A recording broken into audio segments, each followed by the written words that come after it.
And welcome to the third ever Out of the Know podcast. I'm Vidcast. I made up that word. I'm not even using it. I'm a terrible host. The third Out of the Know Vidcast, hashtag OTK on Twitter.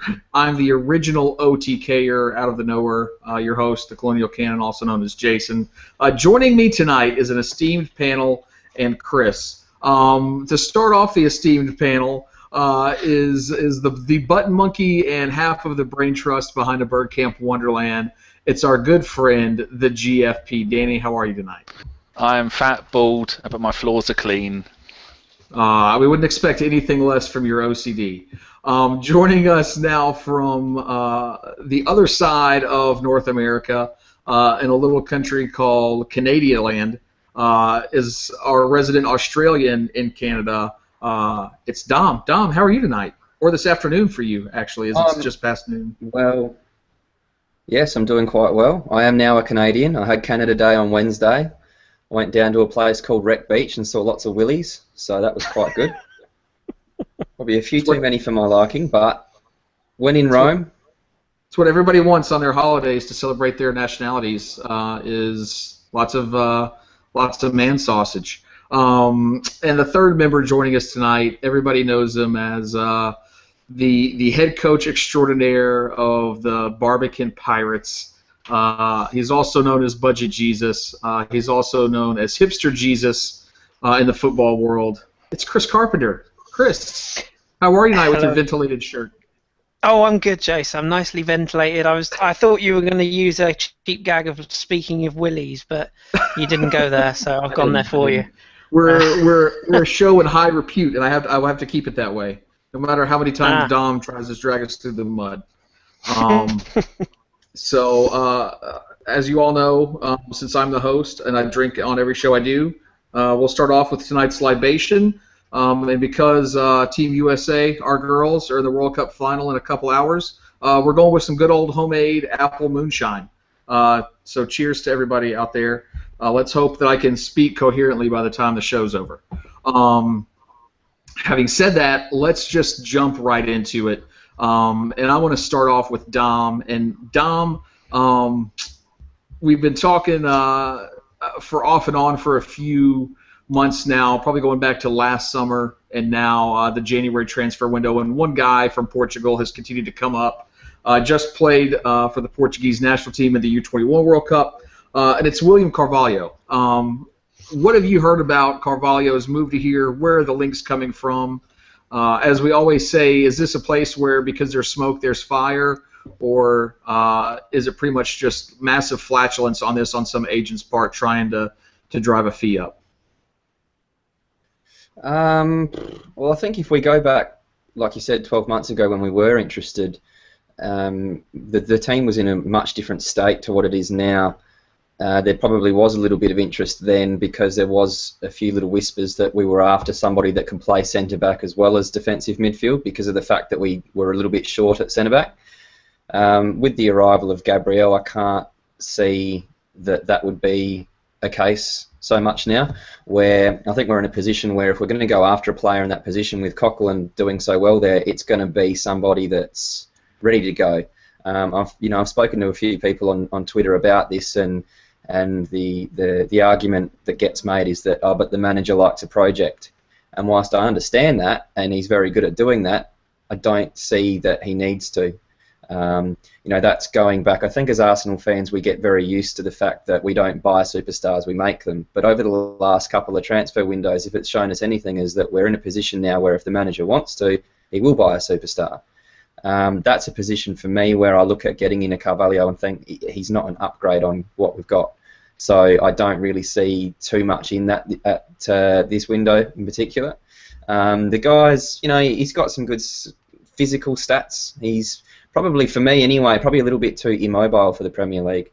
I know that because of my background, I get caught up in thinking a little bit like a sports scientist, and I like the athletic side of football. But the way that Arsenal play, I'm not sure that a big lumbering defensive midfielder that goes and kicks people, not saying that Carvalho is that, because he's a lot more talented than that, but I think in the way that we play, the difference that we've had with Coquelin is that he's such a fast, mobile, athletic person that he's able to impact a lot of the sort of counter-attacks that we face where perhaps other players like Flamini and Arteta never could. And that's, for me, what's been the biggest difference. Isn't when we've got the ball, because when we've got the ball, Arteta's fine. He's got a great range of passing. He's a great leader. He can pick out, through balls a lot better than maybe what Coquelin can. But what he can't do is that when teams sit back and spring a counter-attack on us, teams run straight past him because he just doesn't have the legs, he doesn't have the athleticism to get back and cover. And to me, it's what makes Koscielny such a good defender, is that he's able to turn, run towards his own goal, get across and cover a fullback, cut out a pass, put in a sliding tackle, and just impact the play in general. We've seen before that that's Mertesacker's biggest downfall, is that he can't do that. And for me, I don't think you can have a defensive midfielder that struggles with that kind of physical quality. So for me, Carvalho's probably not really the guy I would be looking at to fight it out with Coquelin. I would like someone a little bit more athletic that's able to impact the play. So for me personally, I don't see it happening. You never know. The manager could think quite differently, but I just think that we're in a position now that if we're going to go after a player in that position, it's going to be someone big. Danny, your first time on here, I want to get your thoughts on the Carvalho situation. Like Dom said, he may not be the best athlete that's out there right now. Do you think he does have anything that he could bring to us that would sort of help us shield the back four, or is he too much like Coquelin and we'd be bringing in two pieces of the puzzle and having trouble fitting them in on a weekly basis? The only thing I think that he's got going for him is the fact that he's 23. I thought he was 27, 28, 29 the way he plays. He plays like an old man. I know I've brought it up a few times, but the way he played against Chelsea home and away last season in the Champions League, I saw not one single thing that I thought, oh, that'd be good. Even if he was £10 million, I'd think, no, there's nothing outstanding about him. He's played, I'm just looking, 13 games for Portugal. He's played in Belgium on loan. I think he was there for an entire season and he did all right. Portugal isn't exactly the best league in the world, is it? I mean, you'd probably make it 6th, 7th best league at a push. And then if he's only scored 5 goals in 60 games, I know that's not what we want from a player. You look at Mad Frank, he's played 73 games. I was looking earlier when he hasn't got a single goal. We don't want goals from him. We just want tackling and sorting shit out, and shit needs to be sorted. But I don't see, when I'm just looking at the how much we're looking at about 20 million quid we've been linked to Carvalho from a couple of different sources. But no, I don't want him. If he was maybe £10 million and we really needed him at a pinch, but then maybe, but I'd rather spend extra money and try and get a more attack-minded central midfielder. Awesome. Chris, you're somebody who watches a lot of football, not only on TV, but obviously coaching it and seeing it live. For a player like that, if we are to bring in a guy like Carvalho, not the best athlete, a little slower, sort of pacey, like an Arteta just a couple of years ago, where he's going to get run by some, is that somebody who you can bring in and maybe teach them positionally where to line up to overcome that, or is that something that just sort of happens instinctually through a player's development? I think you probably can. You can teach a player. We touched on it last week with Arsene Wenger, sort of changing players around, changing their roles and changing their responsibilities almost on the pitch. I slightly disagree with the Carvalho's not an athlete thing. I think that's probably the one thing he is. But what he isn't is, for me, he's not got the Arsenal range of passing. Which is a very sort of stuck-up thing to say. But if you look at our midfielders, pretty much all of them can pass the ball. And even Coquelin, obviously, when he first came in, he was a bit erratic with the ball, but he's got better. And when you're trading with sort of players like Alexis, like Ozil, Ramsey, Wilshere, I think you will get better naturally. So I don't think he's technically what we'd be looking for. But yeah, to answer your question, yes, you can adapt a player, and you can put him to fit in your system, but I think a lot of people are sort of comparing, or is it a Patrick Vieira type thing? I don't think it is, because we got Patrick Vieira very young, very raw. He hadn't really had any first-team experience, and Arsene Wenger was able to completely coach him from start to finish. Like Danny said, Carvalho's been on loan. He's played in the Portuguese league. He's a full international. And when you pay that sort of money, you're kind of paying for a finished item. It's not a Christian Bielik where you're bringing in a player and saying, well, we could hopefully get something out of this. You are looking for the ready-made item, and I don't think that he's that. And I'm kind of with both the other guys. I think I'd rather spend the money that he would cost elsewhere, personally. Dom, what range again were we looking at for a fee for him? I think Danny touched on it, was somewhere between 20 to 25, I assume. There's a couple of interesting things as far as the negotiations and stuff go. I think it's Jorge Mendes. Is that the name of the agent that that everyone doesn't like so much and that we don't seem to get along with so well? I'm pretty sure that that's his agent. And so as soon as that happens, you can nearly throw it out the window because he's notorious for being quite difficult for Arsenal to work with. I just can't see that kind of money being spent on someone that, you know, I know what people are going to say when they listen to this back. They're going to say, yeah, but he just played in the under-21s and he was the best player there. Well, you know what? The guy's 23, so I'd bloody hope so. You know, he's playing in a competition where he's a couple of years older and he's further through his development than everybody else out there. And he is, like Chris said, you know, when I say athlete, what I mean is that there's certain athletic traits in players that I look for in certain positions. That's why I'm a big fan of Jenkinson, because the athletic traits that he has, you couldn't ask for a more perfect, rounded athlete for the right back position. As a striker or as a centre back or maybe a midfielder, maybe it's slightly different. But same with Carvalho. That's why he's able to play that centre back role, because he is a little bit bigger, maybe that little bit more. I don't think he's that quick off the mark. It takes him a little while to get going, and that's what I think we need as a defensive midfielder, is that explosive pace to be able to quickly get back and run. So yeah, as far as spending that kind of money on a 23-year-old guy that, you know, in the Portuguese league, he's done well, but he hasn't set the place alight. You know, he hasn't. When we were linked with him the first time, he'd had a pretty good breakthrough season, but in the season following, he hadn't been pulling up trees to the point where, you know, there are a lot of teams out there that need a player like him if he's the player that they're talking about, like Kondogbia going to Inter for the fee that he went for. Now, I personally think that if Carvalho was that good, he'd be, you know, on the radar for these types of guys as well. So you look at it and you think, okay, well, why are we the only team linked with him? And to me, it screams agent trying to drum up some interest by saying, oh, Arsenal are keen because they need a defensive midfielder. They were interested last year. Yeah, they're interested. They're back in again. Meanwhile, he's either negotiating a new deal with his current team to get a better pay, or he's trying to negotiate somewhere else. The other thing I think for me, though, is that with the Premier League's money coming in, you've got teams now that we don't need the big, lumping, strong defensive midfielder necessarily, that like a Wanyama that kicks people and that can just run around and do stuff, because you've got Stoke that are buying these footballers now, not rugby players. You've got Swansea playing attractive football. You've got Everton getting Deulofeu in there, and you know, some of these teams that are getting some of these players now, they're actually playing some quite fast, attractive, skillful football. And I don't think that that's the type of player that we need shielding the backboard, because I don't think they're going to be able to impact play enough when teams run at us. And I think it's going to be something that we might have to keep a little bit of an eye on going forward into the season as those mid-table sides get better and better, and as their football starts to improve more and more. That's why I really, you know, don't see Arteta making a very big impact in our side at all, regardless of if he's fit or not. He's not the athlete for that position. Interesting there. I well spoken on all points there. I think we're all in agreement. He's probably, if he were to come in, you know, you definitely nothing over probably 12 million. Let's move on to the next guy who's been linked with us. And Chris is still cleaning off his computer after hearing the links and seeing some of the news. But one of his favorite players is a striker. It's Lacazette. And Chris, I'm just going to hand it off to you. You watched this player. You've been a big fan of his for a long time.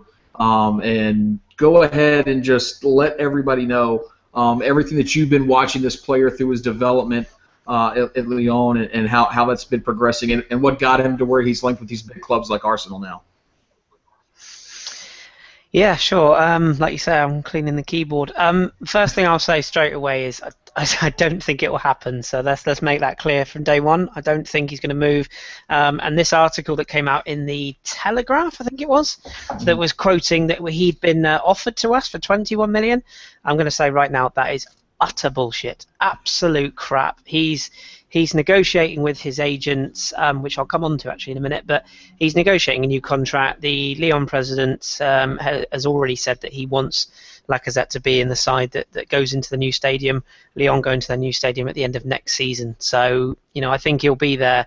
And also the Euros in France next summer, he needs to play. And the sort of teams that can afford the sort of money he's probably going to go for, particularly Manchester City, that would be the only red herring because of their FFP freedom now. I wonder if they might go in big, and if the money's right, Lyon will sell, but I just don't see it happening. As far as the player himself, some people will agree, some people won't. I've always seen him as what Thierry Henry was in France '98. Lacazette is every bit at the same sort of level, or has the same potential to be the same sort of level. If you remember when Henry broke through into the French side in '98, he wasn't even a starter. He was behind Trezeguet and Christophe Dugarry and Stefan Givache. There's three names for the past. And then he got his chance, I think it was against Saudi Arabia in that World Cup, and he just sort of lit the tournament up, and he looked a bit like, do you remember the singer Eagle Eye Cherry? Probably Yes. not, Yes. but that's who he looked like. Google it, boys and girls. He really did with a little afro. But he exploded, and Lacazette is very much a similar mould, a wide striker, bags of pace. The difference is he's been moved centrally as Henry did, but the good thing about Lacazette is that he'll play through the middle, but he can play any one of the three roles throughout the front line. So you can play him as a centre forward, you can play him in either wing, and he's comfortable on either foot. He is predominantly right-footed, but he's comfortable on either side.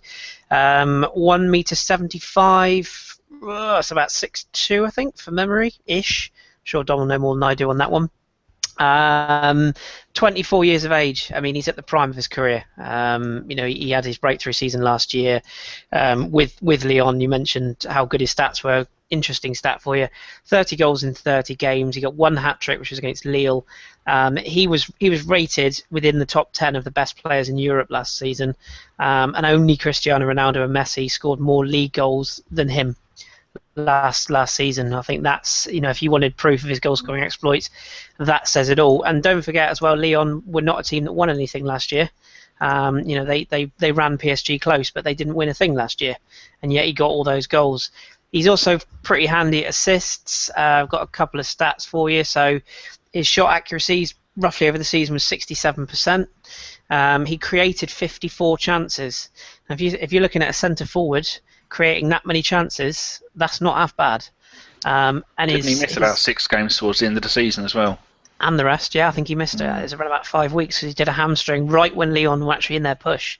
So it'd be interesting to see where they would have gone. He never quite got back to firing once he came back. The other thing I like about him as well is he tends to get goals home and away. He got 14 at home and 13 away last year.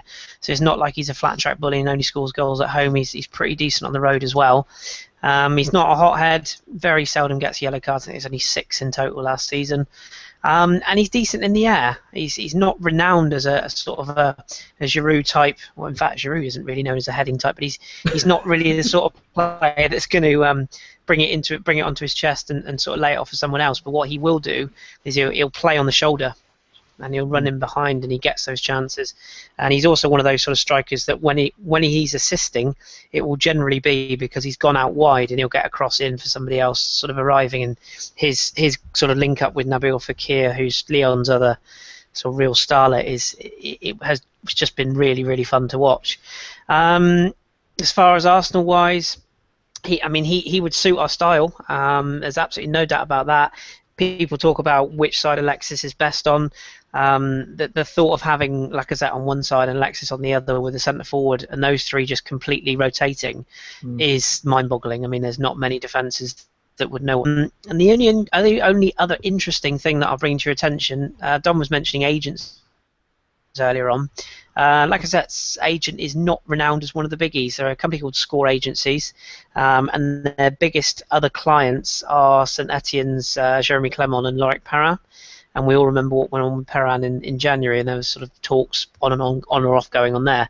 So his agent is not renowned as one of the big fish. He's not in he's not in one of these companies that will try and flog the player for the maximum amount of money. It will ultimately come down to Lyon and their price. But If he was to leave, particularly this summer, I think you're going to have to pay anywhere between 35 and 40 million quid, if not 40 million euros. If he has a good European Championships next year, you can put another 20 on top of that. I've actually got a question for Chris about this. Just quickly, 175 centimetres is about a centimetre shorter than Theo Walcott, so it's nowhere near 6 foot. But that was going to be my question, actually. I stand corrected. No, he's not that tall. He's not that tall at all. That's what I was going to ask. Do you think Theo Walcott in that team would have been able to score a similar amount of goals up front? It's a really good question. Probably not, and I'll tell you why. Lacazette is more built. He receives the ball into his body more, and he's got very good close control. And when he dribbles with the ball, the ball is close to his feet, which Theo is good at. What Theo isn't particularly great at is sort of receiving the ball and being able to hold off defenders. He's just all pace in behind. Theo will outstrip anyone. Lacazette is happy to drop deep if he needs to. He's happy to link the play. And mention Fekir. I mean, he set up a fair amount of his goals where, again, he'd receive the ball in wide areas and cut in and deliver. I think with Theo, the jury's out on Theo as to whether he can do the things that I think Lacazette can do better. And the strength element is definitely one. I'm surprised. I genuinely thought he was taller than that. But yeah, I think Theo would get maybe half the goals, probably, maybe 3/4 at a push, but I don't think he would get the goals that Laka got. No. I think it's just interesting that if we gave Theo a full season up front, yeah, he's going to be a slightly different player. But I guess what I'm saying is that is it worth going and spending 35 to 40 million pounds on a guy that's not all that dissimilar to someone that we already have at the club that knows the system, that has that connection with the Ozils and the Cazorlas. And we saw towards the end of last season some of the movement and the space that he was creating for himself just with these little runs. To me, anyway, I don't know about you guys, but I was never a huge fan of Theo playing up front. I always thought that his best position was wide right. But just sort of watching some of the stuff that he did towards the end of last season, I think there's a case to be made that do we really need to spend that kind of money on bringing in a striker when there's a guy there that has the qualities to be able to potentially do that? And like you said, Lacazette could come in and play out wide and have Theo through the middle still. That would still work. But if you're sort of talking about someone coming in as a striker, I kind of wonder whether the money could be better spent elsewhere. What do you reckon, Danny? Lacazette isn't going to go anywhere unless it's a massive amount of money. That bullshit of 21 million. I think his release clause is 36 million straight away. So that's not going to go for 21 million. You couldn't even get an average striker for 21 million. Like Chris says, that bloke is the absolute nuts playing in to be fair to say, a half-decent Lyon team with only maybe 2 or 3 other players at best. He runs that team, and without him, they wouldn't have finished where they did last season. And if he'd have had a complete season, they'd have challenged for the title, could have won the title, and he would probably be closer to 40 goals because he was on fire when he went injured. And like Chris said, I thought it's 5 or 6 games, it's 5 or 6 weeks, and I think in that time they failed to win nearly every single game. That's just from memory. I can't really remember it all.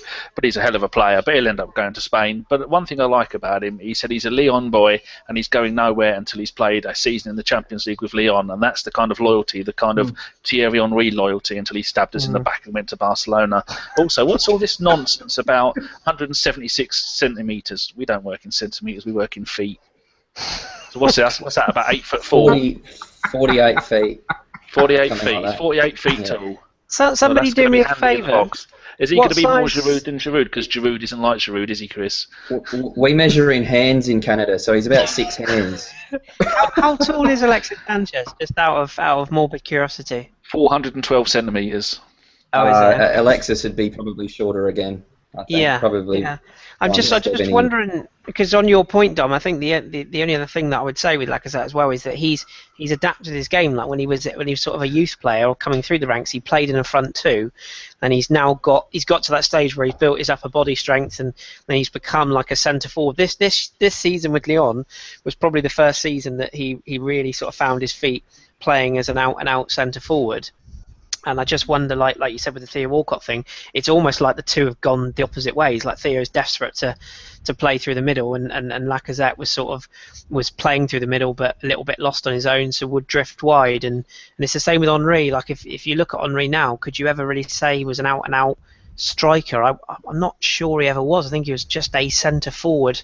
But the amount of goals that Henry got where he would drift wide, the comparison even sort of goes to the running style. If you watch Lacazette, sort of the way he runs with the ball, the way he opens his body up with finishes, it's very Henry-esque. And I'm not just saying that because he's French and looks quite similar. And he is wise beyond his years, the way he reads the game as well. Yeah, his runs are fantastic, and I think Dom's point is excellent because none of us really know how good Theo Walcott is up front because we haven't seen him there enough. My only sort of thing would be he's been at Arsenal for 9 years and he's never got that run unless a contract's been on the table and not signed. So I don't know. I just wonder what Arsenal do. That's harsh. Well, it's true, isn't it? Wenger played in there. The worst thing to ever happen to Theo was that hat trick against Croatia. Newcastle. Oh, well, the England game, yeah. Worst thing that ever happened because everyone saw him and thought, well, he's going to do that every game, and it's a lot to live up to at such a young age. And Jace, I think the thing now, though, guys, when it comes to the striker stuff, is that if you have Giroud, Theo, and Welbeck as your three strikers, you don't need to play anyone into the ground. So if Theo pulls up a little bit stiff and sore after a game, he's not forced to play on the right wing where he's moving around a lot. That centre forward position, the way that Giroud plays it's quite taxing and quite physical because he's that kind of player. But you notice that when Theo has to play through the middle, when he has done it, he's not asked to track back as much. He's not asked to put in those big bursting runs down the wing, get in behind, then we turn the ball over, then he has to track all the way back. So I think that physically as well it will probably help him. And people talk about getting a run of fitness going. I actually think that playing through the middle would help him out. But not only that, having the other players around him to be able to give him breaks, give him rests, not have to play anybody, 6, 8, 10 games in a row in the space of 3 or 4 weeks. So I think there's a bit to go with the Theo stuff. I think there's a reason that we're gonna hopefully get that signing over the line, and it wouldn't surprise me if we don't necessarily go after a striker, but if we go after a wide forward. I think if you look at what we've got, potentially if we don't go after another midfielder, I could see Oxlade-Chamberlain going into the midfield, potentially pushing a Ramsey or a Wilshere back to help Coquelin out, and then you've got a space on one of the wings. Because I don't think Welbeck's a natural winger, and I don't think that we're going to be playing Ramsey or Wilshere on the wing every week. I think that's more out of the fact that Oxlade-Chamberlain was injured. So I look at the forward line, and where I see a need isn't necessarily through the middle. I don't know what you guys think. Jace, what do you think? No, I've said it on here before. I think a true left-footed winger out on the left side, even if it's somebody young who can maybe come in and develop and get a few games here and there for us, and make 15 starts a year and start some games in the League Cup and the FA Cup. I think that's a good thing. I think that's what we're all looking for. I know we've talked about Julian Draxler being that player a couple episodes ago, and I think that's sort of where to really round out our team to truly make us the most versatile, to where we could play 2 or 3 different players on the left in 2 or 3 different styles, 2 or 3 different players on the right in different styles, and really keeps teams guessing. Makes it that much harder to plan against us when we do go places. So yeah, I definitely think a striker, if we did buy one, would just be an added luxury. I don't think it would be. If we got anybody, it would be anybody experienced. Or it would be somebody at the twilight of their career, sort of a legend, like we were linked with Klose a couple years ago. Somebody to come in and get some goals for us off the bench, especially now. And this will lead us next into our next part of the vidcast here. But with Poldy leaving, I think we'd used him for the last 2 years as sort of an impact sub. Until he completely lost any impact he had, and I think if we were to get a striker, it would be that. But no, Poldy has left. He's gone to Turkey, and Danny, I want to talk to you specifically about a couple of the players this week that have moved, as well as a couple of the other players that they're more and more sort of stories and rumors are swirling around. I know Jenkinson's one of them. Obviously, people just won't let the Jack Wilshere to Manchester City rumor die. But let's start with your thoughts on the Poldy deal, and then take us through some of the other players who are being linked with moves away from the Emirates that are going to have the real big effects on the squad for the coming season. Yeah, I was looking at Lucas Podolski, who I love, his stats, and he had 31 goals in 82 games. And considering last season he only got 3 in 13, I mean, 31 in 82, you'd think if we were buying a player that had scored 31 in 82 for a half-decent Premier League team, you think, well, that's not a bad ratio of goals, is it? Bye. And then, so I think he would do amazing. They've been whispering the whole time, and I didn't realise I was on mute. He'll do amazing in playing in Galatasaray. Straight away, the fans are going to be up for him. The game's a little bit slower. I think he'll get away with being more brutish because he does like to shove people around. And if anybody gets in the front of him when he's having that left foot shot from the middle of nowhere, he's going to kill them. But I'm really sad that he's gone. I can see why he's gone. The main thing is it's saving us £105,000 a week. Which is going to pay a loan for almost pay for Czech's wages, and so I think that's fair enough. Good luck to the bloke; he'll do well there. I think he'll probably be there for a couple of seasons. Maybe he'll go off to China, get £5 million a week, be there for half hour, and then end up back at Germany for maybe. I know he loves Cologne, so he might go back to Cologne. But looking at some of the players that we've been linked to? Did you say? No, some of the players that are going out right now that are currently on the squad that we're looking to move either permanently or on loan. Well, this is the whole list of Just nearly drove into another car then, Jesus. Like Spina, we all know, he's been linked to Fenerbahce in Turkey for anywhere between £3.2 and £4 million. Lots of places are saying that's that. I think we all agree that's almost definitely a done deal. I think they want the backstabbing Dutchman as well, so he can fuck off over there and enjoy himself. There's only been one link with Monreal. That was to Atletico Bilbao for £7.2 million. If there's only been one link, then there's nothing usually in it. Jenkinson's been linked to a £2 million loan move. Just tell me to shut up when you've had enough. £2 million loan move to Sunderland, or a loan to Sunderland, or a loan to West Ham. But I read today that West Ham are looking to buy him because they've been so impressed with him, and they're in the UEFA Cup early stages. They won 3-0 the other night, so they want him. And then I think that whole deal about Laurent Koscielny to Real Madrid for 21 million was bullshit. Only four papers I read said it, and they all said 21 million.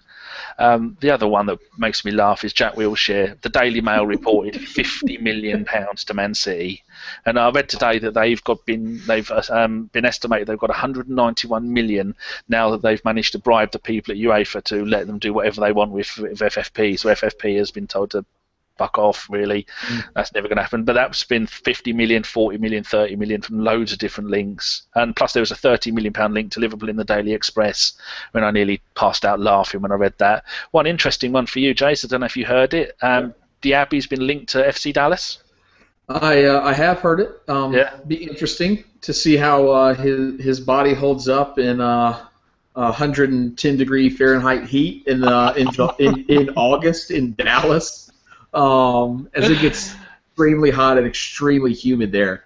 But I honestly, I'd probably have to travel up to DC, who is my closest MLS team, if the next time Dallas came around, just to get a glimpse of the legend that has become Abu Dhabi. Jace? Yes. Can I ask Dom something on that? Just a very brief side. No, go ahead. Thank you, Dom. Would Diaby's injury proneness, that's a terrible way of putting it, but his history of injury, shall we say, would that be affected either in a good or a worse way playing on some of the plastic pitches that the MLS has to offer? Well, I can't say that it would help him all that much, to be honest, with the plastic pitches. No, that's what I thought. I just, I've said this for 24 months now, that as soon as he did his ACL, with all the other problems that he's had, I just couldn't ever see that body being able to stand up to the rigours of Premier League football or any kind of elite sport in any way, because it's hard. There are people that have had way less injuries that can't seem to get themselves fit. And these are probably, kids that bomb out at the age of 20, 21 that were very promising players that, were touted to go on to big things. And the way that the human body works is that you're not a machine. So you know, there are certain athletes, certain players. You can point at Alexis as being one of them that just are put together so well that they can just go and go and go without any issues. And there are other players like, you know, if Diaby had never got injured, it may be different. But you look at him and you just think, you know, an hour of physical exercise and he ends up with so many different issues because of the way that his body works now. So it's not as easy as it sounds to reverse all of that damage. It's basically impossible. So if he goes to Dallas and he plays there, I don't see him playing, you know, week in, week out, but I also don't see him even needing to play at 100%. He could get away with playing at 50%, probably do well, and that might get him through a couple of seasons perhaps, who knows, but there's, you know, the physical demands of Premier League football, not just on the pitch, but the training regimes and the recovery and things like that, he was never going to be able to keep up to, but I can't see that plastic pitches are going to be all that helpful at all. Thank you.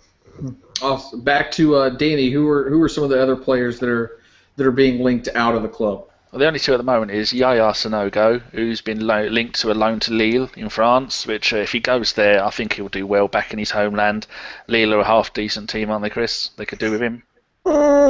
Struggling, but yeah, yeah. And they're no Khan or whichever bunch support Leighton Orient. No Leighton Orient there, so he'll do all right there. I mean, I think if he does go there, he'll probably be one of the better players they have.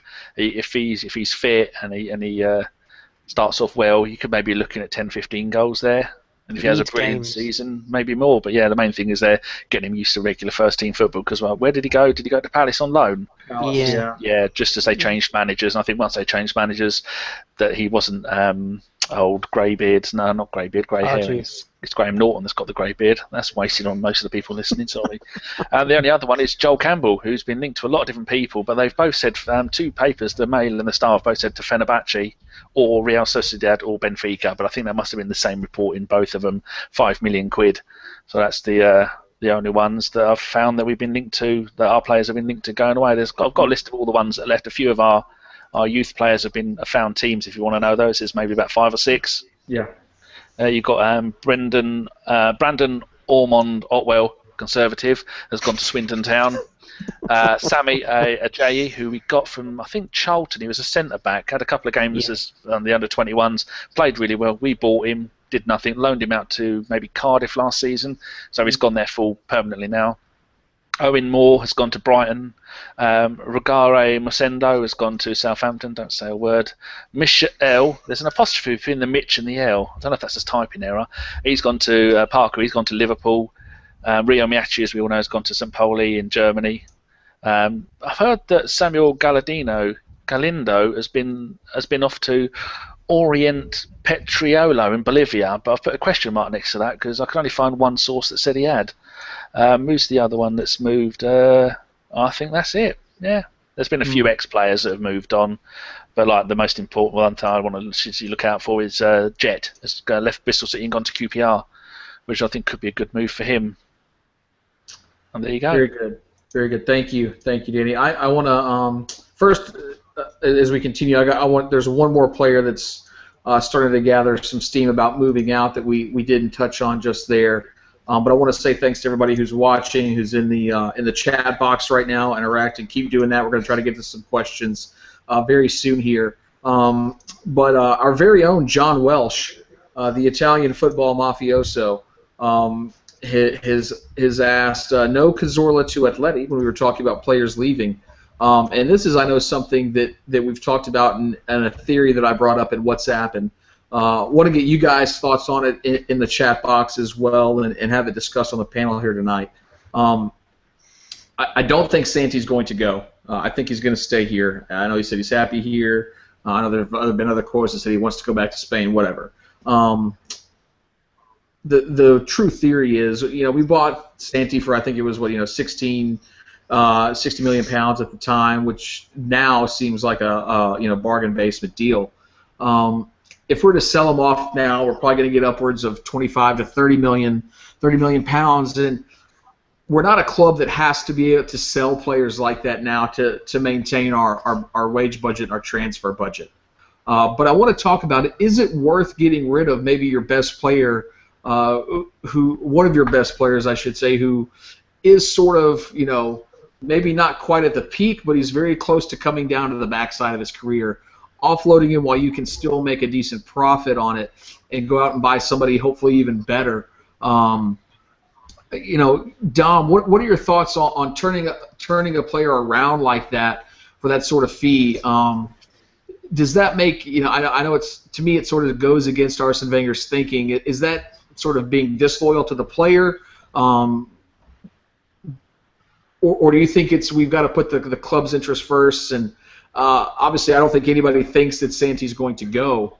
But do you think that our philosophy should still be like that? Even though we don't have to do it, we can still increase our coffers and continue to go buy good young talent with the extra money that these players will bring in later in their career once they've developed. Well, I'm a bit of a controversial one when it comes to Santi Cazorla, purely because I know how everybody loves the guy. He is a fantastic footballer, one of the most technically gifted players I've seen play in an Arsenal shirt. I don't necessarily think it's a question if they've still got sell-on value, do you move them on? For me, it's actually more of a balance of the squad where, just for example, like he scored 7 goals from 37 games last season. That's not enough if you're going to play that central midfield role, and he even started the season playing on a wing. The guy's a fantastic footballer. He had such good transition from defence to attack playing for us. But I think everyone forgets Aaron Ramsey's form in the same position. When Aaron Ramsey was on form in that position, I think he scored 16 goals in half a season in the Premier League. He was unbelievable. He was easily one of probably Yaya Toure was playing or decided that he felt like playing football at that time, so he was quite good as well. But across Europe, there wasn't too many players better than Aaron Ramsey at that time. Now, I look at Santi Cazorla and Aaron Ramsey and look at their best form in that position, and I'm choosing Aaron Ramsey all day. That's me personally. And then I look at the wide forward positions, and I would probably prefer Oxlade-Chamberlain and Alexis over Cazorla in that position. Then I look at the attacking midfield position, and I would choose Ozil over Cazorla in that position. So I actually don't necessarily think it's a case of, well, if we can still get some money, he's 30, let's sell him. I actually think it's where does he fit? Because there are players in positions that he's been playing in that I personally think play the positions better. So if you're going to keep him around, but the thing that confuses me is keeping Rosicky around. I would have thought that it would have made more sense to move Rosicky on and use Cazorla as the same kind of squad player / you can put him into somewhere and he's going to be able to perform at a very high level. The other thing I think we're forgetting is we don't know whether he wants to go back to Spain. He might have desires to go, you know what, I'm 30, I still want to play a couple of good seasons in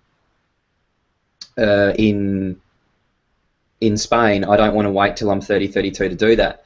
And so I guess his contract's until 2017. I can't see him going anywhere. I think he's a fantastic player, but you never know, maybe after this season he does. Because personally, I would prefer to lose someone like Cazorla and bring in someone like Javi Martinez at defensive midfield, have a Ramsey / Wilshere as your box-to-box, Ozil as your attacking midfielder. The problem then is that what happens if Ozil goes down?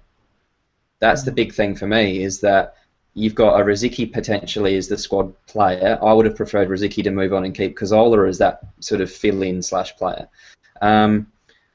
Ramsey his engine is unbelievable. Again, it's an athletic thing, but he has one of the biggest engines of any central midfielder in the league by a country mile. The reason that he gets into goal-scoring positions, and even before he went on his goal-scoring run, you heard the manager say, I'm not worried because he's getting into position. The reason he can do that is because other midfielders can't track him.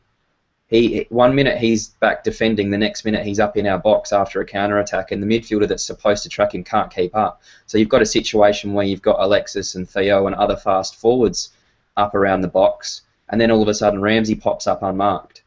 That's what makes him so dangerous, and that's what Santi can't do. I actually think that Ramsey's a better finisher in front of goal than what Cazorla is, and I think that's actually been proven by the statistics. 7 goals in 37 starts. To me, in that position, it's not screaming world class to me. I know that sounds strange because people will point to the fact that he was just about our best player for the season. But again, I look at the players that we've got, Ramsey and Wilshere, and I would actually prefer them in that position long term. So I know that Danny and Chris are probably having kittens right now because I'm speaking ill of the little Spaniard. But why don't we throw to you first, Jace, and get your thoughts on it? I'm torn on it, honestly, because the transfer fee that we could get for him could easily buy somebody younger, I think, of his quality. I don't know specifically who that player is right now, but obviously there's some out there that I'm sure Wenger's got his eye on that he wants. At the same time, I still think Cazorla's got something left in his tank that he can help us with. And my fear, and I say this because I'm in baseball, I'm a Yankees fan, and we hang on to everybody until they're practically a mummy. They're so old, and they're on this massive contract, and then you can't get rid of them when they're old and they're terrible. And not saying that Santi's going to be old and terrible anytime in the next 2 years, really, but I think it's something that's sort of got everybody thinking, including him. If we're starting to hear some of these reports, so I would love to see him stay. I would understand if he would go. I like having him around, though, because he does have the versatility. He can play multiple positions for us if other people are hurt. He played well enough at the end of the season to really, make a starting spot his own. So he's got the ability. At times I get dollar signs in my eyes knowing what we could get for him now. Danny, what are your thoughts on this? I think he's an absolutely brilliant player. I didn't realise he was so young. He can play left wing, left midfield, right wing, right midfield. Like you said, he can play in the 10. He can play as a central midfielder. And other John used to say that when he was at Malaga, or if the team before Malaga, he used to actually play a few games as defensive midfielder. I think he's a fan's favourite. We all know he's got the quietest feet in football, which is always a good thing to have. And no amount of money would I let him go for. I mean, I think there's only been these people were saying in the chat box on the YouTube link. They were saying, why didn't I have him in the roundup? That's because there's been no fees. Unless I read a report with a fee, I don't include it because it's just a rumour, then, isn't it? So I think if they've got some kind of fee in it, then it substantiates it maybe that little bit more. I've got something real quick. Sorry. People are asking the assists of Santi Cazorla. He had 11 in 37 games, and don't forget that's coming a lot from corners and stuff as well, because he takes a lot of corners. I reckon there would have been at least 3 or 4 from there. Just as an example, Aaron Ramsey had 9 assists in 23 Premier League games and 10 goals in 23 Premier League games. The stats don't lie when it comes to that. I know that he's a technically very, very gifted footballer, but for me, when Aaron Ramsey is playing well, he's superior in that position as central midfield. You want to talk about Cazorla playing up the field further? That's a different argument for me. But I'll go on record now and say I don't see Cazorla playing central midfield for us next season, even if he stays. I just don't see that as anything other than it was a necessity at the time. What do you reckon, Chris? Sorry, I was Take on yourself mute. off mute. I was going to say I was doing a Gimli. Excuse me. I'm kind of in the Santi camp, as you kind of alluded to before. I'm not stupid enough to just say, oh no, he's brilliant and you're all wrong, because that's not the case. I think both you and Jace make excellent points. There is an argument to be had that could you upgrade, particularly for the age. What I would say is I think the money is a red herring. Because I really don't think we need to sell to get the money up. I think we've gone through that dark age, if you like. I think it's clear the club have got money now, so I don't think the sale will be motivated by money. But I do think Don makes an excellent point. I think you've got to look at the player. Look at the history of Arsene Wenger. He's always let players go if the player has wanted to go, or if the player's expressed an interest to go. Even in Thierry Henry, he said, I want to go to Barcelona. He wasn't exactly at his peak when we let him go, but he'd still had a pretty decent season. So I think it will come down to the player. It will come down to Arsene Wenger. For my money, I still think Rositzky's the one that will be more likely to go. Of those sort of 2 players of that similar age. Although we've exercised the right to keep Rositzky, that doesn't mean that he will stay. It just means that we can get a fee for him by exercising that contract renewal. So, and he looked, by all accounts, pretty pissed off at the kit launch from what people were saying. So, that could have been anything. He could have just had a bad day, but it's clear he wants to play. Whether the check move might change his views, I don't know. But on Santi, I'm with Danny. The quiet feet is just, he's just a wonderful footballer to watch. And I think when you look at the player we bought from Malaga, who's playing in behind a front two, to now transition into this sort of deep lying playmaker, if you like. He's not a defensive midfielder; he is a deep lying playmaker. But when he's keeping out, the future of English football in Jack Wilshere, as people are saying, I think that's immense credit to Santi, and I'd like to see him. I'd like to see us keep him for this season for definite. If the player wants to go, then it's an entirely different scenario, and I think you could use him as not bait as such, but I think if you, obviously there was these links with the Arda Turan thing, for example. I think you. Thanks for that comment, Jace.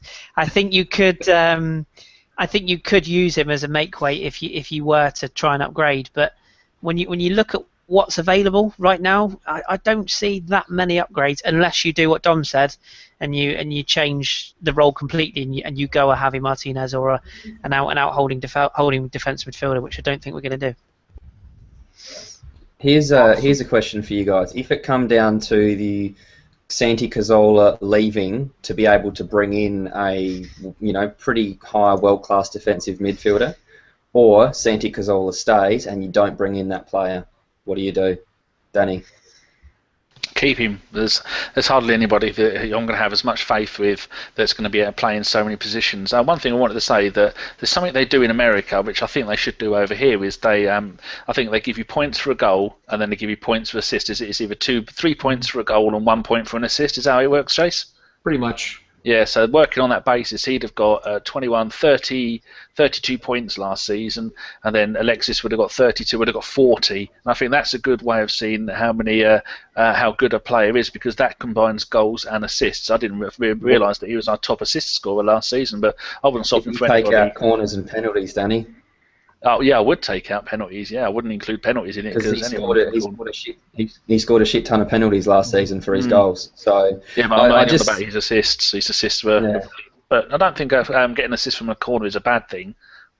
No, not at all, because he puts in a fantastic dead piece ball that we've struggled with, and our set piece goals have gone up quite a lot, and I don't think it's any coincidence that he's had a part to play in that. But I just look at the team and I look at what we need, and I just see Cazorla as someone that we don't need as much as we need a world-class defensive midfield player to come in to help out Coquelin. Because if Coquelin goes down, we're fucked. If Cazorla goes down, we're fine. That's how I see it personally. What do you think, Chris? This is a brilliant segue to get into our little debate, isn't it, Dom? If Jace will give us the floor. Go ahead. Well, Dom and I have we had a chat the other day about what we need and what we don't need, and we've heard through the grapevine that there's a fairly good chance the club won't move for a quote-unquote defensive midfield, and I'm getting tired of this DM thing. It's just getting boring. Not because we don't need one. I agree, we probably could do with some backup, but it's that tag, Nobody knew what a DM was until a year ago. Now all of a sudden it's like all we need. But yeah, myself and Dom had a chat about this, and Dom's very much in the camp that, as he's just said, that he would like to see that area strengthened, and I'm kind of in the camp that I still think there's a player in Mikel Arteta there, and I know a lot of people have shot me down on this and think I'm talking out my arse, and usually I am, in fairness, but I do think Mikel can do a job for us, and I think, like Dom's saying there, don't get me wrong, if Coquelin is out for a prolonged period of time, then yes, we probably do need high-level backup. But I think the issue you've got here is that the talk is that we potentially have pulled out of a Schneiderlin deal because we couldn't offer or no guarantees of first team football. I know that could be a red herring, because who does get a guarantee nowadays? And there's a lot of talk of agent fees. But the very fact that we're sort of umming and ahhing about whether we need to bring in a player who, I'm going to make Dom cringe here, but I don't think is a massive upgrade on Coquelin personally. When you look at the fact Coquelin's been with the club for years and knows it inside and out, that's a huge advantage. So for me, Arteta is class. Whether there is a talk of have his legs gone, can't even speak. I personally think that's a bit of tumbleweed. But I don't subscribe to that theory. Granted, he's never going to make a Patrick Vieira-esque surge from the edge of his box to the other side of the pitch. No, that's not going to happen. But that's never really been his game. My kind of argument was that he could get away with playing the 10, 15 games a season in the sort of the dead rubber Champions League games, the home to Bournemouth, Norwich, Watford, those sort of games. I'm not disrespecting those sides, but you can usually get away with rotating. But I do take on board Dom's point that if Coquelin goes down, you need a suitable replacement. My only other argument as well is we don't really know how good Christian Bielik is. Now, I'm not for a second saying that he is the answer, but I used the analogy the other day of a certain mulleted Spaniard dropping into the first team away at Everton when we won 7-1 on the opening day a few seasons back, and everyone went, who the hell is this kid? And granted, he was a different type of player. He played in that sort of free role behind Dennis Bergkamp at the time. But Wenger saw something in him in pre-season and went, I'm going to give you a go. And we all know how that turned out. Probably less said the better. But I just wonder whether Wenger's looking at it and going, well, can we get by? The biggest problem you're going to have is that if he does go into the start of the season without another midfielder, I won't say DM, but without another midfielder, you're going to see people all over social media, and it's going to be centre-back gate Mark II. Everybody will be out saying, oh, you knew what you wanted and you just didn't go and get him. So, it's horses for courses, but, Dom's in the camp that we have to strengthen, or really we have to strengthen some department, whatever, in the midfield. I'm kind of in the camp of, yes, I would like to see an alternative to Coquelin, not a replacement, so more of a box-to-box. Obviously, Vidal is the dream, but that's gone very quiet all of a sudden. But I just think if we go in with Flamini and with Arteta, between the two of them, I think we can probably muddle by. And should we be in that mentality? That's a debate for another day. But I think Mikel Arteta is class. And one final thing I'll leave this subject with. Apparently, or the talk is, the reason he hasn't signed his deal is because he's gone to the manager and said that he wants to know that he can trust his body 100%, or that he feels 100% fit going into pre-season, and he's basically said, or again from what we've heard, that he won't sign a contract unless he's 100% sure that he can give something to the club. And I think in a world of football mercenaries where they just sign for as much money as they can get and really couldn't give a shit if they sit on the bench for a whole season or not, I think from a club captain, that's absolute class, that he's willing to say, well, I'm not going to sign anything until I know that I can play the games that I'm expected to play. So, I hope he stays with the club. I know me and Dom do agree that he'd make an excellent coach one day. And if that means we keep him as a player for another season, then, I'm prepared to take that chance. It's interesting, Chris. I've got no doubt that the guy is a class act, that he's an extremely good professional that the other players can look up to. I think we've got some of those players around now with your Rizikis and your Czechs and your Mertesackers. I don't think we're lacking in those types of personalities in the dressing room. Taking nothing away from him, it's a valiant thing that he's doing if that is the case. However, I think you've answered your question there, because if he's not going into the season 100% trusting of his body, what if he breaks down? Then all of a sudden you've got a situation where if Coquelin gets injured, even for 2 or 3 games, we're making do again. And that can be the difference between winning and losing a Premier League title, is that you go into a season with centre-backs like we did, Koscielny doesn't make it, bang, and people will go, oh, but we weren't that bad at the time. Well, we were having makeshift back fours where mistakes were happening, and we were conceding goals, and we weren't able to beat teams that we should be beating at the start of the season.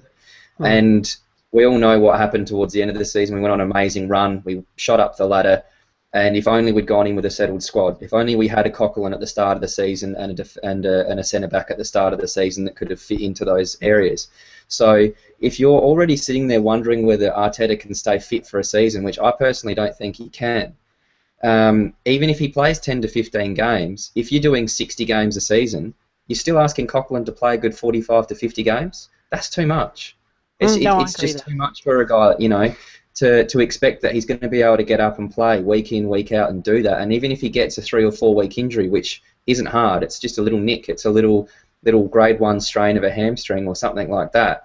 That's my concern, is that that's enough to cost you a Premier League title. So I agree with you, though. I don't buy into the old school DM, the Gilberto that sits back in front of the back four and is kind of a limited player, which is why I'm not buying into the Carvalho links. But I look at a Schneiderlin, a Bender, those types of guys. I mean, look, even Javi Martinez, who's a little bit bigger, less mobile perhaps, but the guy is an unbelievably talented footballer, and if he was available, you'd go in after him all day of the week. So that's my question, is that do you sit there and think, okay, we'll take a risk with a guy that can't stay fit, hoping that, you know, the experience is going to get him through, when athletically he isn't up to scratch? Then what happens if Coquelin breaks down? Then I think you've just cost yourself a league. That's my personal outtake on all of this, is that Coquelin is a fantastic footballer. He's done extremely well, and that's why he needs help. That's why he needs someone at least at his level. And I don't think Arteta's at Coquelin's level. When we've got the ball, different story. I think that when we've got the ball in possession and we have those games where we boss the midfield, like you've said, that's where Arteta can come in against your lower league sides and do quite well. But again, if Coquelin goes down, you've got a situation where Flamini and Arteta aren't winning you the league. If you look around the place, throughout the different leagues, they've all had something in common. You had Chelsea with Nemanja Matic, who had 30-odd more tackles than any other Premier League player in the league. You had Barcelona with Busquets, who's one of the best. I don't care what people say. He's a twat, but he's one of the best defensive midfielders in the world. Played for Barcelona, won the treble. You don't get put in that position if you're not good at football. Then you go to Bayern Munich. They ended up with a Xavi Alonso type player, but they've also got a guy called Philipp Lahm, who happens to be quite a good defensive midfielder. You know, I think that there's a common theme in football where it doesn't need to be a defensive midfielder per se, but they're defensive-minded, but they also have the skills, and all of those players I've mentioned have unbelievable skills at passing. They can go forward when they need to, but they're also extremely intelligent players. Arteta has those things. He doesn't have the physical attributes that those guys do, and that's my big concern, that if Coquelin does go down, we have a guy out there that has the experience, that has the knowledge of the game, that yes, he's going to play well in patches, but it only takes 2 or 3 movements and we're stuffed. I remember, if anyone actually wants to go and do this, the Norwich game that Ramsey scored that unbelievable volley. Go back and watch around the 60th minute of that game and watch Leroy Fer walk through our midfield and Arteta try to turn to catch him, and he's like running on a treadmill. And that's what concerns me. If a Norwich had better finishes, they would have scored there, and that was not going to happen if Coquelin was in that position. That's the exact sort of metaphor, I guess, or analogy that you can go and look back to, and then you'll know why I think that position is so important. Yeah, we've got a pretty good player there in Coquelin. He did it for half a season, which is great. But I look at someone like Cazorla and think if we can perhaps move him on and bring someone else in, I think that our team is getting stronger than if we keep Cazorla and don't strengthen that position.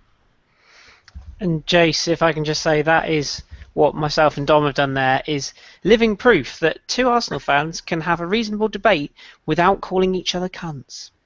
It does happen. I don't believe that it was an argument then. You guys agreed on everything in my book. If you aren't blocking each other on Twitter, it's not a real argument. Speaking of Twitter, we're going to go on. Danny, you've actually got a couple of questions that have come in.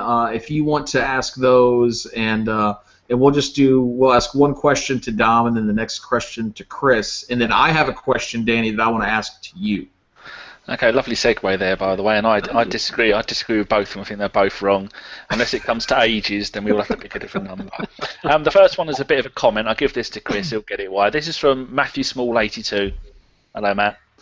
He says, I'm 100% with this defensive midfield bit. CDM or DM is a FIFA FUT position. All Arsenal players are CM or box-to-box. Do you agree with that, Chris?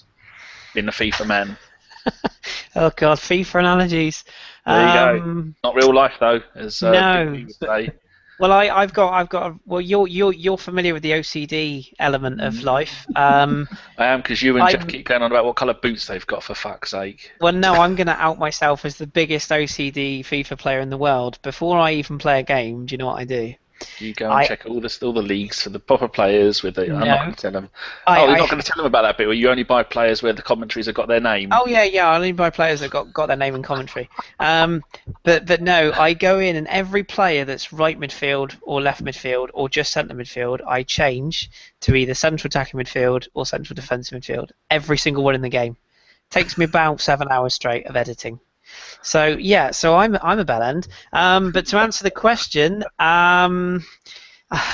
It's a good point. I mean, I suppose all the players. I mean, let's be honest. They're all footballers. They can all play. You know, you're never going to play Alexis Sanchez at central defensive midfield, are you? But yeah, if you're talking about Santi, Ramsey, Jack, Coquelin, I mean, they can all play anywhere in that diamond. So yeah, I think Matt makes a fair. Was it Matt? Did you say makes a fair point? Yeah, that's small. Yeah, I think he makes a fair point. But of course, that is FIFA, and you know, we all know that the real way to judge a player is YouTube. So. Come on, that's Matt. it. If you haven't seen him on YouTube with a decent compilation, hey. I completely disagree with that. The best way to rate a player is through Football Manager. Yes, or goal.com. That's another very reliable source. Until you've had a stadium named after you in Football Manager, you are nobody. Thank you very much. Right, your question, Dom. This is from Andy Fishbloke, who's not listening, but he's watching on Twitter because he says he's looking after his poorly daughter. He says, with the Greek exit, there must be some decent players in Greece now on the cheap. Being an expert on Greek football, Dom, are there any that we should try and snap up? Or do you like fish? Because it actually says in his bio, Chichester's Fish and Chip Shop of the Year 2015. So there you go. If he wants to send some fish and chips over, that'd be great, because I don't think the Canadians are quite on top of that at the moment. They're not? No, they're not. They're not big into the fish and chips, if that surprises you. Greek players. No. Oh, I love a Lopodopoulos myself. Yeah, would you? I don't know. I'm sure. I know he ran the laundrette in EastEnders, didn't he? Wrong one. I heard he was good at left back in his day. So there you go. That's the only. I've got 3 more notifications. Ponies in one. Did you watch Copa America, Danny? No, I watched absolutely none of it. I was watching the Women's World Cup because I couldn't be bored with all. They either kicked you to death or it was 0-0 in that, apart from Argentina's 6-0. But it bores me. Has anyone watched the Copa America? Chris, raise your hand. Of course he bloody has. It's a day of the week, isn't it? So we have a question from Wakas Tafik, who asks, Aranguiz was sensational. I probably slaughtered the player's name. Aranguiz was sensational for Chile last night. Should Arsenal move for him? So another Chilean to add to. Yeah. Well, he's not really the player we need, because he's another one of those diminutive sort of attacking-based midfielders. I really like Charles Aranguiz. I've liked him since he came through the Universidad de Chile side, who were ripping up the Copa Libertadores two and a bit years ago, and I genuinely sound like a really know-it-all twat, but I genuinely have seen a lot of the player, and I really did like him. But if you ever wanted to sort of, I mean, it's Santi Cazorla basically all over again. Yeah, quite diminutive, quick feet. Eye for a pass, eye for a goal. He's a very talented player. Celtic were actually linked with him a couple of years ago, and I was quite surprised. I think he can play at a high level. My only worry with him would he be a little bit lightweight for the Premier League? I think if he's going to move, I think somewhere like a France or a Holland to toughen him up would probably be a better move. I don't think he's Arsenal quality. Certainly not what we would need now. I think if we were looking to replace when Samir Nasri left, for example, if you were looking to replace a similar player, he would have been ideal. But no, I think as good as he is and as good as I think he will be, I don't think he's what we would need right now. But I do really like him. He's very, very good. Awesome. Danny, now I have one specifically for you from our good friend Liam. Liam Edwards wants to know, ideally, who would he go for? That's you, Danny. That's you. Who would you go for in this transfer window? And you can only have one player. Who would you sign? Schneidlin every day of the week. I love the bloke. He's brilliant. And I did a podcast just about general football and had a Southampton fan on there, and hopefully we'll get Southampton in the cup because then he's going to come on our podcast. But he's only 16 and his football knowledge is absolutely immense. And he was just telling me that the Southampton fans love him, but they'd be quite happy to let him go because they got Wanyama there, and he says Wanyama was one hell of a player. And if we want a more alleged defensive midfielder, then Wanyama's the one to go for. So he knows what he's on about, so I'd say Schneidlin or Wanyama. And hello, Liam. Nice podcast, by the way. I was on it the other night with Hugs for Tom. And if you sign him on Monday, you don't have to re-sign him on a Tuesday. Most of the contracts are more than a day long. That's it, they are. I don't know if they do that in England, but here in the U.S., they're usually like a couple of years. So, Does I'm just gonna hop here quickly into the chat box, and just say hello to Akib, who's out there. Brendan Kane. Who else?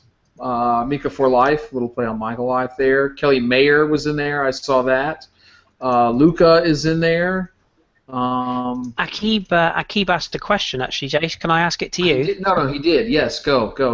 It moved down my notifications, so it fell off quickly. But yes, go ahead. It was actually on the Twitter, but he asked us all, but I'll ask you. We mentioned earlier on Theo Walcott. Contract talks it was all signed, sealed, delivered. Now it's all gone quiet. In your opinion, Akib wants to know: does he stay or does he go this summer? I think he stays. He stays for sure. I think he's going to sign a new contract, and he's going to be here. I think once he signs this one, it's going to be something where he's here for the rest of his career, or he'll move to like a smaller team. I don't think he'll go to leave us for like a United or a City or some other top 4 rival or even a big team in Spain or the continent anywhere. I think once he signs this, and I think it's done. Arsenal like to sort of hold on to news sometimes for the slower bits. But I think it is pretty much signed, sealed, and delivered, and I think they're just waiting on the right time to announce that works beneficially for the player and the club. Because when you do have announcements like this with somebody who's been at Arsenal for so long, sometimes they have motivations and reasons behind when the announcement comes. So I'm not worried about that. I think he'll stay, and hopefully he'll continue to progress and keep his clinical boots on and get more clinical as well. Whether he's playing out wide right or up top, and solidify his place as one of those maybe not in the vein of an Henry or something like that, but just those classic sort of Arsenal players who you associate with it, like sort of a Mark Overmars almost is sort of the name that comes to mind. Is where you think about that guy that just sort of did everything for the club and did it right, was very professional. I love Mark Overmars. Can I just hijack with one more question for Danny? You may. Because I promised this person I'd get his question in this week. Apologies to the Harvel. I think that's how you pronounce it. Hopefully you don't get names right. Sorry, Dooney. Dooney, let's ask you. The Harvel. I hope I pronounced that right. Anyway, it's at Double D Pathak. He asked this question the last 2 episodes, and I completely missed it. So he wanted to ask you, or ask us, but I'll ask you. Would you give a chance to Steve Bold to become manager after Arsene Wenger, or is it too big a gamble for a club the size of Arsenal? Absolutely not. And I was there at Highbury when Uncle Baldy scored the 2 goals against Sampdoria in the Cup Winners' Cup quarter-final, semi-final. I was there, and I refer to him as Uncle. That's how old I am and how much I like the bloke. No, I'm not even sure I'd have him as assistant manager. I think that he could go to another club and be manager. I know Sunderland wanted him because that's where he's from. Sunderland? Yeah, I think it was Sunderland that wanted him.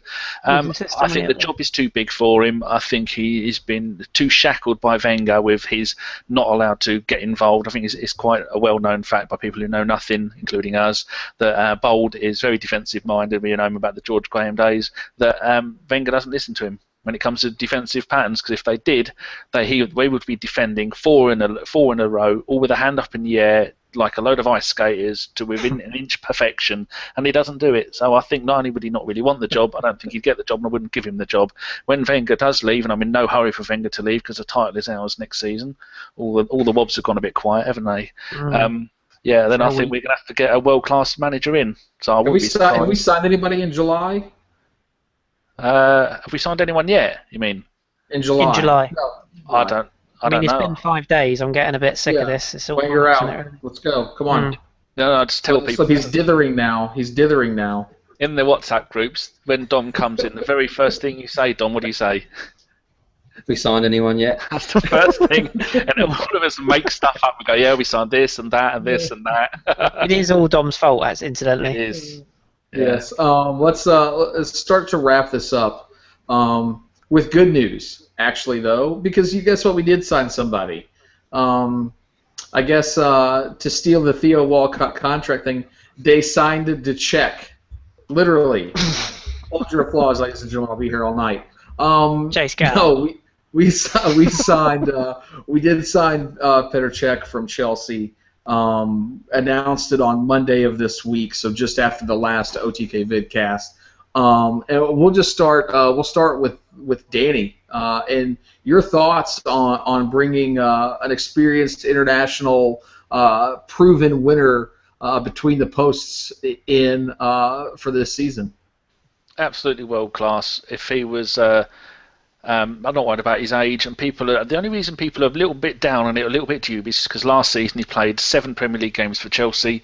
He kept 5 clean sheets, and you get any one of the top goalkeepers in the world, be it Buffon or De Gea or Courtois or even Iker Casillas, and you say to them last season, you're going to play 7 league games, and of course they're going to be rusty. He will go on and he will have 5 or 6 years between the posts and he will go down in history as one of our greatest ever goalkeepers. I bet you he'll be right up there with Lehmann, Seaman, Lukic, Pat Jennings. All of those players are world class. We have signed 5 youngsters as well, but they're all quite young. But as a first start in the transfer, like even John Terry said, that bloke will get you 10 to 15 points a season. He's that good. I'm absolutely delighted, and I'd have paid any amount of money and given him any amount of money to get him because he is world class. Awesome, Dom. Your thoughts on Petr Cech coming in? I was pitching a tent. I absolutely was harder than a Rubik's cube. I had the fizz because it's one of those signings that. Again, like Danny said, the age thing doesn't worry me at all because he's not an outfield player. He's between the sticks, and the only thing that he's got now is more experience. He's only got more knowledge of the game situation, big match stuff. He's won everything. He's a leader. He's professional. Some of the saves and stuff that he made, everyone will point to Ospina's double save against Argentina, which was fantastic, but there's a reason that there's not too many of those around on YouTube from Ospina because he hasn't made that many before. Petr Cech does that. I've seen him do it against us about 4 or 5 times. It's one of those ones for me, 33 years old, he's coming into the absolute peak prime of his career. So I never heard anybody sort of get up in arms about the fact that we bought Podolski at 27, 28, paid him $100,000 a week because at the time he was a German international, experienced player, and the money outlay is the exact same. And we were getting Podolski in the prime of his career. We're about to get Cech in the prime of his. So, I put a little tweet out the other day. I think these stats were right. I did double check with Danny, so it's his fault if they're wrong. But David Seaman won the league with Arsenal at ages 35 and 39. He won FA Cups in that time as well. Goalkeepers don't get old at 30 to 32 like a central midfielder or a striker does. They get old at 36, 37. So you do have a good 3 to 4 to 5 years of top-level football from this guy who is probably top 5 goalkeeper in the world. I know that Chelsea had such a conundrum the first time that Thibaut Courtois came back because they were thinking, well, this is going to mean that we're benching probably, one of the top goalkeepers in the world. But if we don't, Courtois is going to say, hang on a minute, I want to play football, so what do? You've got to keep the future of the club.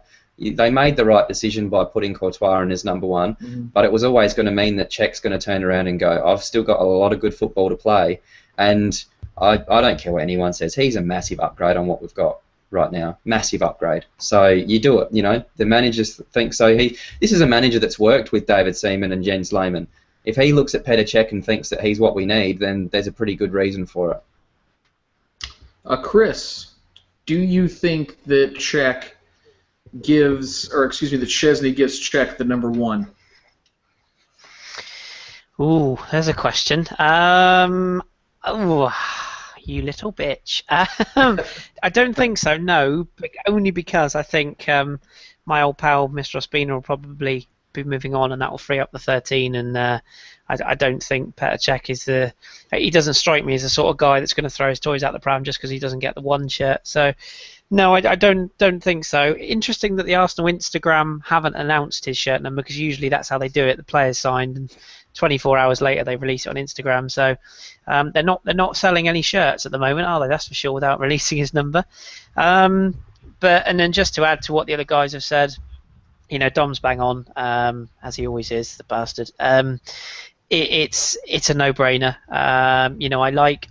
I was very sort of vocal in my appreciation of Ospina last season. I thought he was a a very astute signing. I think he's very unlucky actually, because I think if a goalkeeper like Cech wasn't available, I think he would still be our number one next season, because he didn't really do a lot wrong. Okay, the Swansea goal, was it or not? Was it an error or not? That's open to debate, but he didn't do a lot wrong.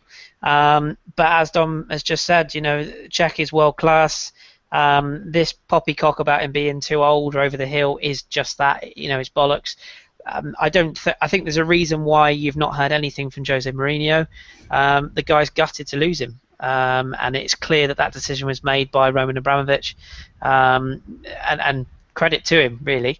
But there's no way Mourinho would have sanctioned that deal. I think that's why we're all still sat here a little bit in shock. But he's world class, and I think you have to also just mention the fact that he will make that defence better. Him and Mertesacker is going to be brilliant for leadership, and when you've got Koscielny arguably coming into the peak of his powers age-wise and hopefully fitness-wise after the problems he had last year, I think that Cech will be a steadying influence, and that's not even mentioning how good he could potentially make Wojciech Szczesny, because if that boy gets his head on straight, we all know he's got the ability. He could be number one for 10, 12 years once Cech is gone, but he needs to get his arse in gear and learn from what is arguably one of the best goalkeepers, I think, still in the world. Awesome.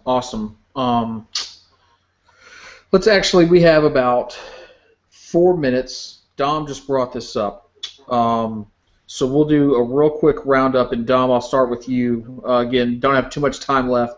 Karim Benzema continues to be linked. One day he is committed to Real Madrid. The next day he wants to leave Real Madrid. What are the reports you're hearing on our good friend Karim?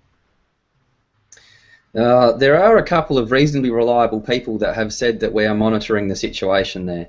So the only thing I can think of is if they were to go in Real Madrid and buy an Aguero, someone like that, and he turns around and says, I don't want to fight for my spot, like Ozil did, then there might be a situation where we might go in for him. But again, the thing with transfer windows is that you have so many different angles people are working. So an agent comes out, like they did with Dani Alves, he's going to leave, yep, Man United, he's going to go to Man United, bang, signs a new contract. It's a leverage. Ramos is the exact same situation at Real Madrid. I'd guarantee they're using Manchester United just so he can get a better contract situation, as if he's going to move from Spain to Manchester. Real Madrid to United at the moment. I really can't see that happening. So you look at some of those things sometimes and you go, what's the angle here? And I just wonder what the angle is with Benzema, because he's either wanting guarantees of first-team football, or he's threatening that I'm going to leave if you buy someone, or he wants a better contract. That's about all I've got for that. And Danny, quickly read off the newspapers that he has been linked in, as well as the varying range of fees that it would cost to get him. Well, first of all, you've got the Daily Express, 67.4 million. I think that's to do with the clause. Daily Star, 67 million. Then the Daily Star again, 35 million, which I think is a little bit more realistic. But today, 17.8 million from the Metro, and it says Arsenal are ready to offer 17.8 million for Karim Benzema. And it later on says that that's thought to be more than enough to tempt Madrid into selling, with Florentino Perez happy to accept to sell the Frenchman, when I think he would have children with Benzema if he could, because he loves Benzema. And 17.8 million, that wouldn't buy one of his legs. I can also confirm that the Metro are in negotiations for my beard, and I've set the asking price at 40.3 million. Oh, they're reporting it at 90 then. Yeah, and goal.com have also got the story, so it is definitely true. Well, there you go then, done. Yeah, well, done deal. There we Quick are. question: would you take him? Yes or Yes. no? Would you take him, Jace? Yeah, hands down. Yeah. Danny? Definitely, he's brilliant on FIFA. Chris? Even I can score with him. Danny, you tit. Yeah, full house, Dom, full house. I'd actually Jace? I'd prefer a wide forward, but that's just me. Oh, don't He's get me good, wrong, but I'm I with you on prefer a that. wide Yeah, forward. yeah. Correct. I'd rather take Yeah, great player, but won't happen. But if he agree. falls in our lap, I'm not going to turn him away. But the no, that's Metro right. did report that we're offering 10 million for Bale, and that's been accepted. Ja- They're never wrong, are they? Jace, can I just ask one very quick favour of Danny? Go ahead. Danny, would you like to just let us know the Polish Sevilla midfielder that we're interested in? Could you just run me by his name quickly? I'll give you his first name. It's Gregor. Oh, right, yeah, I know the one you're on about. Kudrychwak. That's the one, yes. Hyochowak. Hyochowak. He's not Japanese.